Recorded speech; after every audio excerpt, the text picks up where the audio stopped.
Greetings, this is Griff Ruby, the Nostalgia Catholic, with yet another Isaac Asimov short story review. You'll notice I'm holding up a copy of Fantasy and Science Fiction. This is not actually his first story to appear in this magazine, and in point of fact, if you look at the date on this magazine, it says February of 1954, we're not up to 1954 yet. As a matter of fact, we're still just wrapping up 1951. Unfortunately, this is one instance where the initial appearance of the story seems to be undiscoverable. Apparently, this was prepared as a column that was made available, syndicated to a number of some sort of newspapers. Well, they don't seem to be your normal newspapers. They wouldn't be in your normal, like your New York Times or Los Angeles Times or San Francisco Chronicle or Examiner, or even smaller city equivalents, the Fresno Bee or Sacramento Bee or Babylon Bee. Never mind that last. Or any of these other more local tribunes and different things. Apparently, it got syndicated in some probably rather small number of children's papers. I don't know. I think of maybe like those highlights for children, that publication, or maybe the Weekly Reader, which I wonder if that even exists anymore. But or maybe some others at the same sort of places, or maybe some put out through churches, like maybe where Charles M. Schultz got some of his very first printed cartoons long before Charlie Brown made his appearance. Places like that, just such obscure publication. And if you don't have the particular issue dated on or around November 1st, 1951, which was its actual official publication date, Asimov scholars have yet to find any of these. So it's entirely possible that there are no copies of this, or if there are, it's unlikely in the extreme that any of them will ever surface. So what I have here in Fantasy and Science Fiction then is actually the second appearance of the story I'm getting to now, which is The Fun They Had. At least it's not on the cover. It just says there's a story by Isaac Asimov, but it doesn't say anything about what the story is. It is, of course, in the table of contents, and it's down almost at the very end. The Fun They Had by Isaac Asimov, page 125. That's practically the end of the magazine. It really is. So, it has there are no pictures, unfortunately, associated with this. I don't know if any would have been in its syndicated publication in 1951. The world will never know, I think.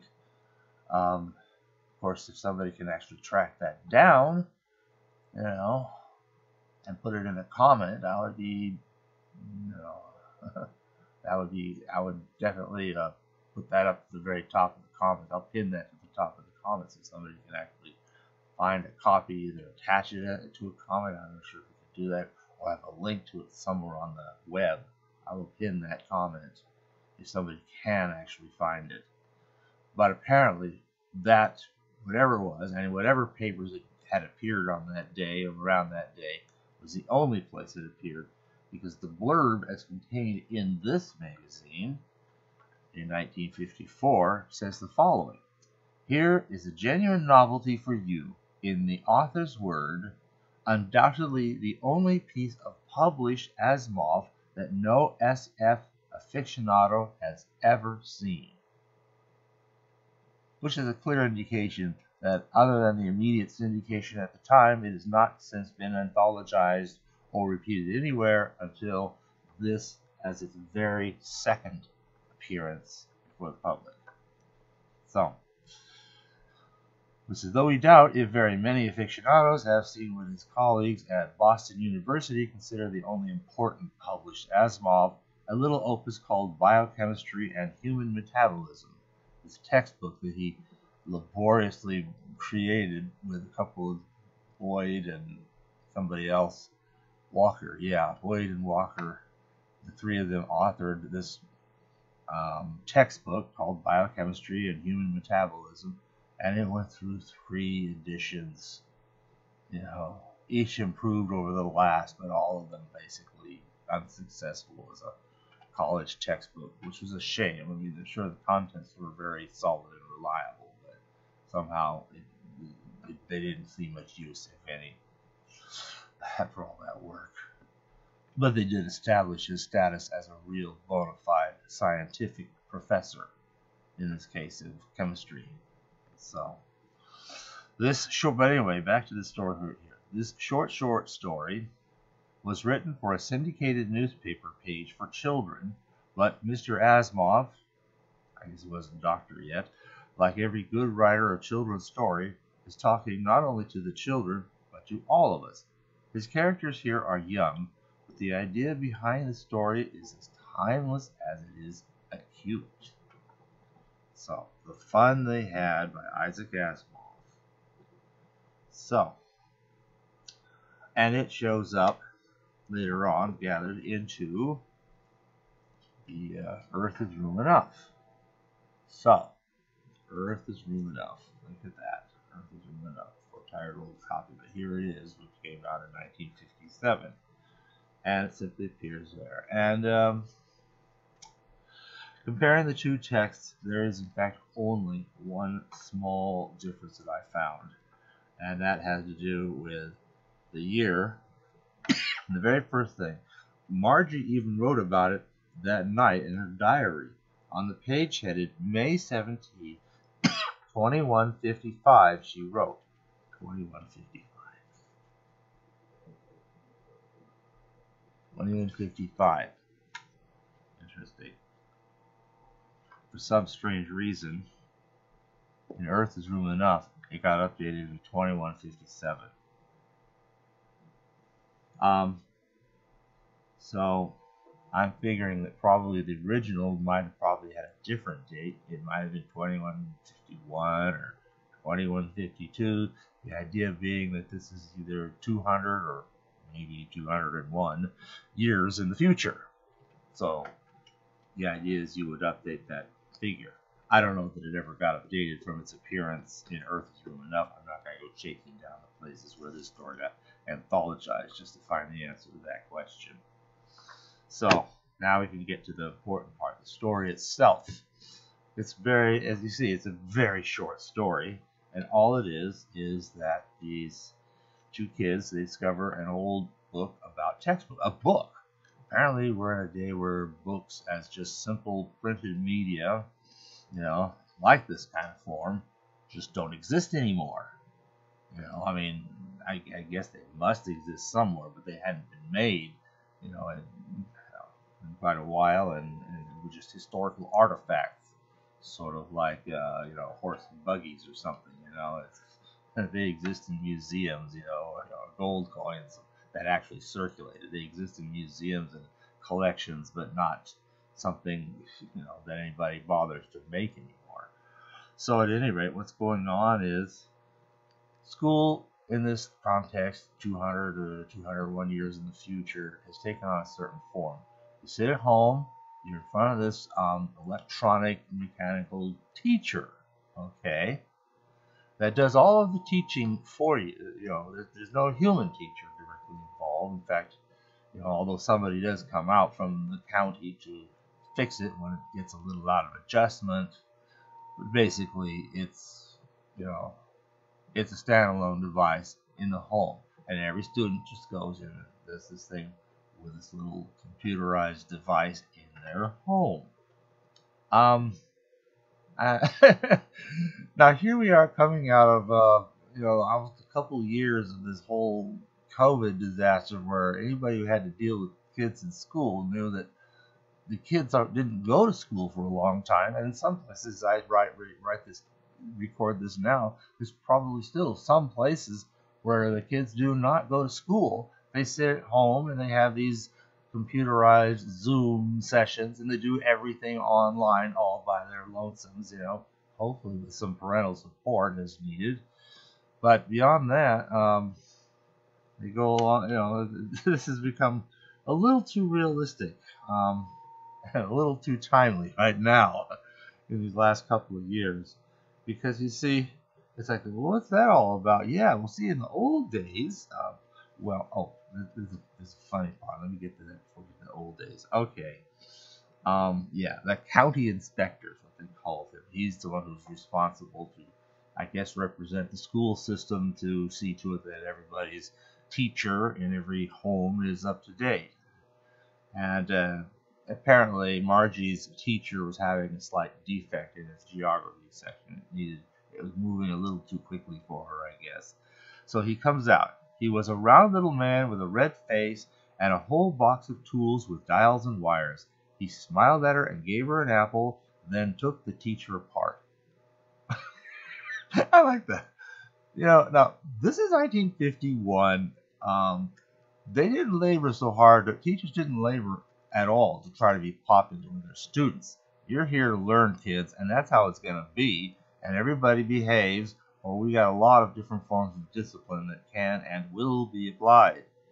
And there won't be any questions, and you will do the work, or you will fail, or at least undergo an inferior grade.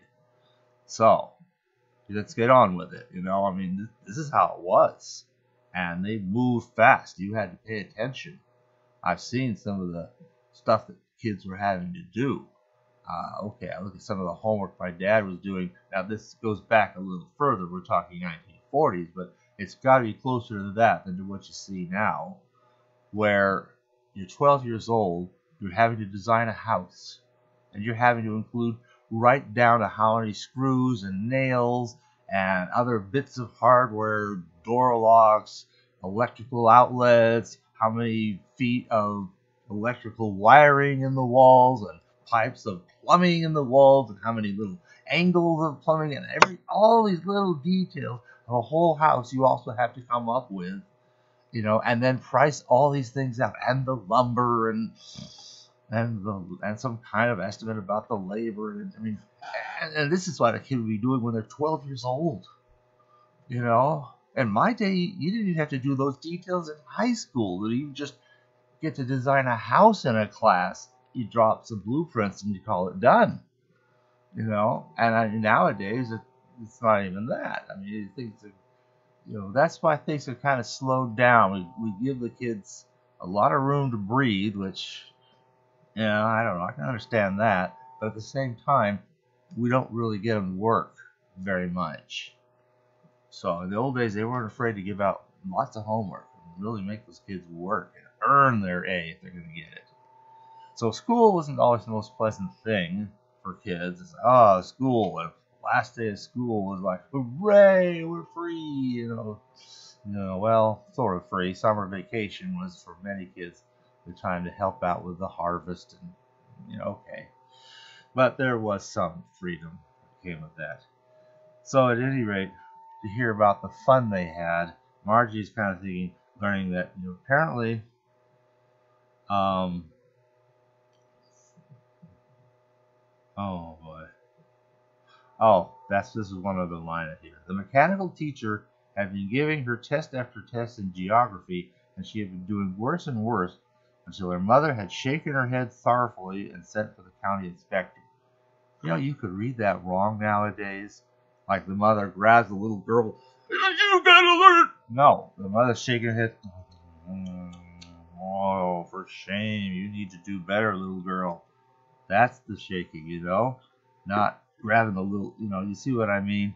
I wonder how many other old things get misunderstood that way in today's push for some bizarre form of so-called political correctness. But at any rate, so let's go on. But anyway, back in the old days, you see, kids would go off to this other building. The teacher was a human being, a man, it says here, which I'm kind of thinking, teachers are men or women. I would think that at that time, and even till now, I think it's just a statistical fact, make of it what you will, that I think there still remain more women than men in that particular line of work. Though certainly there's a good supply of men, and I think more now than I think in times past. I mean, I should know. I've at least stepped in that capacity myself on occasion. So, I know whereof I speak. But apparently, the idea that a teacher was a human being is ridiculous. Oh, come on now. Teachers don't know as much. Man wouldn't be smart enough. Man. Probably man in that generic sense of person, of a specified gender. We talk about the burglar that broke into somebody's house. First, he climbed through the window. He? I didn't know it's a he. Maybe it was a she. Nowadays, you have to wonder, maybe it was a they or any of the other numerous pronouns they've come up with for all the various genders people claim. But okay, aside from these little historical tidbits that make the story, interesting, the real interest of the story, though, is the idea itself. In the old days, kids, had an actual human teacher. The teacher did not go into everybody's homes. The kids went out to this other building somewhere where the kids all gathered around a teacher and they all learned the same thing. And they could also learn it together. They could study together, compare notes, things like that. They could really, work together. And kids sometimes had to because, like I said, they worked hard. And if some kid couldn't figure something out, he could call his friend and say, "Look, did you figure out problem number 6?" And the friend would, "Oh, that took me an hour, but it goes like this." You could have that among the kids, whereas in this 2155, 7, whatever year, and 1 or 2 probably in the original, apparently everybody's got their own little teacher. It's just you and the teacher machine at home. So much like today.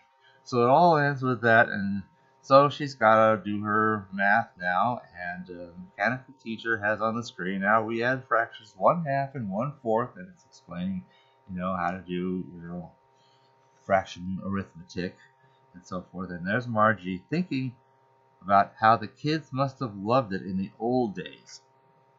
She was thinking about the fun they had. All the kids from the whole neighborhood came, laughing and shouting in the schoolyard, sitting together in the schoolroom, going home together at the end of the day. They learned the same things so they could help one another on the homework and talk about it, Oh, those were the days. Well, maybe they've kind of come back. Fortunately, some of this, school lockdown stuff has definitely been easing up. Thankfully my own, spawn is back to physical school among other kids in a classroom as it had been before the plague. But for a while there, the kids missed out on a lot of fun. So, I think he had a lot of validity to this very interesting story, despite its extreme shortness. Now, this was the first place it was anthologized. However, since that time, it has been anthologized in so many places, more places even than Nightfall or The Last Question, another one of his great stories. We'll get to that along the way, hopefully before too long. And it got anthologized to the nth degree. So it's a classic. It really is a timeless classic, and yet very timeful as I say this now. Well, thanks for listening.